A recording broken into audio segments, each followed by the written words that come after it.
کبھی آپ نے بھی سنا ہوگا سفر کا مہینہ منحوس ہوتا ہے، اس مہینے میں نئے کام مت شروع کرو، سفر میں مصیبت زیادہ آتی ہے، لوگ بیمار زیادہ پڑتے ہیں، پریشانیاں آسمان سے گرتی ہیں، سارے سال کی مصیبتیں اسی مہینے میں گر جاتی ہیں۔ لیکن ایک سوال، کیا یہ واقعی باتیں جو ہیں قرآن اور صحیح حدیث سے ثابت ہیں؟ اور اگر نہیں تو پھر ایک مومن کو سفر کے مہینے میں کیا کرنا چاہیے، کیا پڑھنا چاہیے، یہ بھی تو پتہ ہونا چاہیے نا۔ آج کی ویڈیو میں ہم اسی بات کو قرآن اور صحیح احادیث کی روشنی میں سمجھنے کی کوشش کریں گے، ٹھیک ہے نا۔ آخر تک ضرور دیکھیے، کیونکہ آخر میں ایک ایسی مسنون دعا بتاؤں گی جو ہر مسلمان کو اپنی زندگی میں، روزمرہ کی زندگی میں شامل کرنی چاہیے، اسے ہر وقت پڑھتے رہنا چاہیے، سفر کے مہینے میں بھی اور اس کے بعد بھی، سارے سال ہمیں اس کا ورد کرتے رہنا چاہیے، ٹھیک ہے نا۔ تو میں آپ سے گزارش کروں گی کہ ویڈیو کو اینڈ تک ضرور دیکھیں، پلیز ویڈیو میں آخر تک بنے رہیں۔ السلام علیکم ورحمۃ اللہ وبرکاتہ، میں ہوں حبیبہ اور آپ دیکھ رہے ہیں چیزنگ حبیبہ۔ اعوذ باللہ من الشیطان الرجیم، بسم اللہ الرحمن الرحیم۔ آئیے اللہ تعالیٰ کا نام لے کر آج کی اس ویڈیو کو شروع کرتے ہیں۔ سب سے پہلے ایک بہت ضروری بات، اسلام نے ہمیں کسی مہینے کو اپنے آپ میں منحوس قرار دینے کی تعلیم نہیں دی۔ رسول اللہ صلی اللہ علیہ وسلم نے ارشاد فرمایا کہ سفر کو منحوس سمجھنا جاہلیت کے عقیدوں میں سے تھا، یعنی زمانہ جاہلیت میں لوگ کہتے تھے کہ سفر کا مہینہ خراب ہوتا ہے۔ اسی لیے ایک مومن کا یقین اللہ پر ہوتا ہے، نہ کہ تاریخ، مہینے، شگن یا بدشگن پر۔ جو کچھ ہوتا ہے اللہ کے حکم سے ہوتا ہے، اچھا ہوتا ہے اللہ کے حکم سے ہوتا ہے، کوئی خرابی آتی ہے تو وہ بھی اللہ کے حکم سے آتی ہے۔ سوچئے، اگر اللہ ہمارا حامی و ناصر ہے تو پھر ہم کسی مہینے سے کیوں ڈریں گے؟ قرآن ہمیں سکھاتا ہے ہر چیز اللہ کے حکم سے ہوتی ہے، اسی لیے سفر کا مہینہ بھی اللہ کے مہینوں میں سے ایک مہینہ ہے۔ اس میں بھی وہی رحمت ہے، وہی اللہ ہے جو باقی مہینوں میں ہے اور باقی سال میں ہے۔ وہی رحمتیں جو باقی سال میں برس رہی ہیں وہی پورے اس مہینے میں برستی ہیں۔ لیکن سوال یہ ہے کہ اس مہینے میں ہمیں کیا کرنا چاہیے؟ جواب بہت آسان ہے، ہمیں اللہ کا ذکر زیادہ کرنا چاہیے، ہمیں اللہ کا ذکر سارے سال زیادہ کرنا چاہیے۔ لیکن لوگوں کے کہنے اور باتوں کے بعد ہمیں یہ کوشش کرنی، چلو اگر ہم سے کوئی کہتا ہے سفر کے مہینے میں یہ ہوتا ہے تو بھائی ہم اپنا ذکر جو ہے وہ بڑھا دیں گے، مسنون دعائیں پڑھیں گے، سارے سال مسنون دعائیں پڑھنی چاہیے، مسنون دعائیں پڑھیں۔ انہی میں سے ایک عظیم ذکر ہے حسبنا اللہ و نعم الوکیل، حسبنا اللہ و نعم الوکیل بھی پڑھ سکتے ہیں آپ، حسبنا اللہ و نعم الوکیل، پورے مہینے حسبنا اللہ و نعم الوکیل پڑھیے۔ ترجمہ، اس کا ترجمہ کیا ہے؟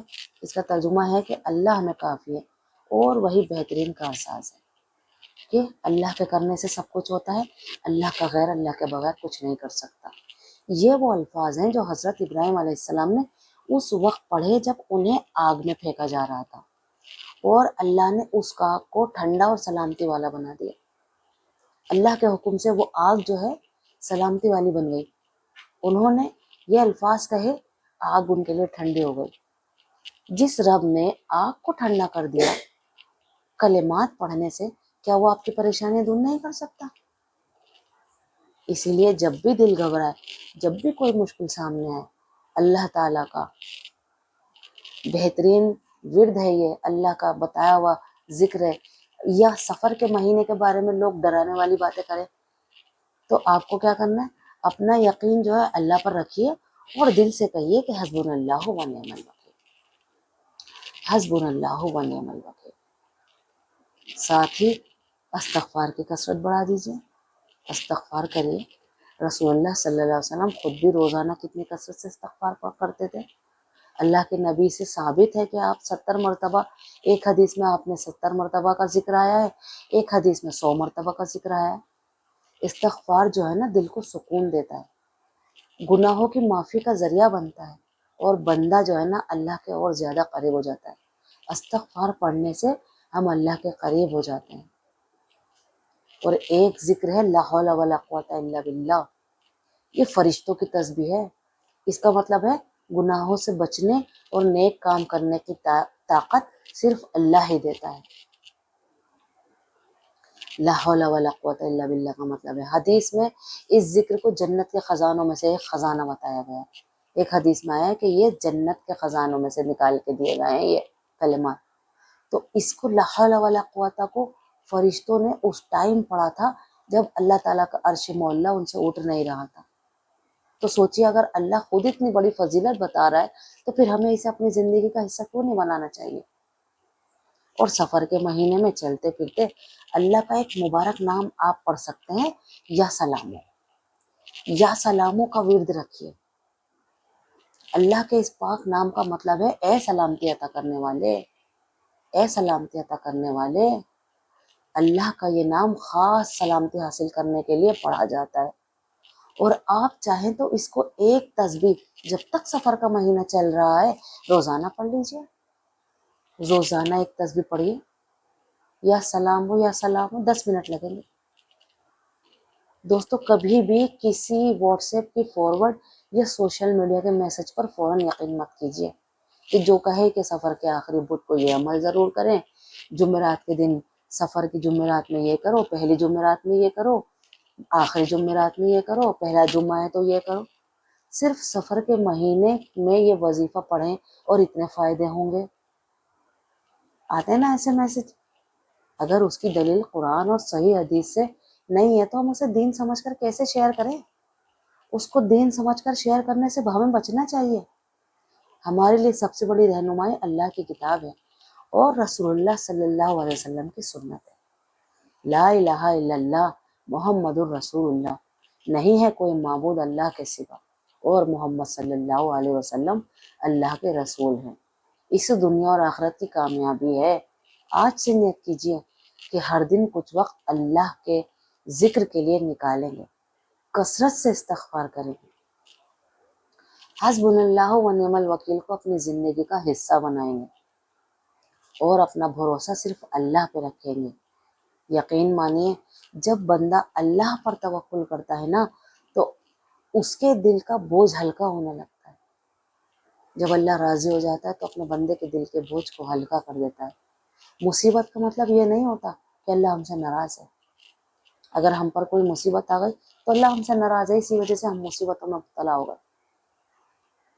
اللہ اپنے بندوں کو قریب لانے کے لیے نا کسی مصیبت میں ڈال دیتے ہیں کبھی کبھی، اور وہ اللہ کے قریب ہونے کا ذریعہ بن جاتی ہے مصیبت۔ اسی لیے سفر کے مہینے سے ڈرنا نہیں ہے، بلکہ اللہ سے اپنا رشتہ مضبوط کرنا ہے اور اللہ کی ذات سے اپنے آپ کو جوڑنا ہے۔ نبی کریم صلی اللہ علیہ وسلم کی سنت پر عمل کرنا ہے۔ ہمارے نبی کا فرمان کیا ہے؟ ہمارے نبی کیا کرتے تھے؟ مصیبت کے اور پریشانی کے وقت نبی کریم صلی اللہ علیہ وسلم کیا کرتے تھے؟ اور اگر آج کی ویڈیو سے آپ کو کچھ سیکھنے کو ملا ہے تو اسے اپنے گھر والوں اور دوستوں کے ساتھ ضرور شیئر کیجیے، تاکہ لوگ سفر کے مہینے سے جڑی غلط فہمیوں سے بچ سکیں اور سنت کو اپنا سکیں، اللہ کے بتائے ہوئے طریقے کو اپنا سکیں۔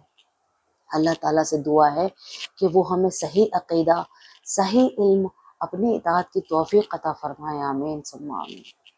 اگر آپ ایسی ہی اچھی ویڈیوز، اسلامک ویڈیوز دیکھنا چاہتے ہیں تو چینل کو پلیز سبسکرائب کر لیجئے اور ویڈیو کو لائک کر کے اپنی رائے کمنٹ میں ضرور بتائیے گا۔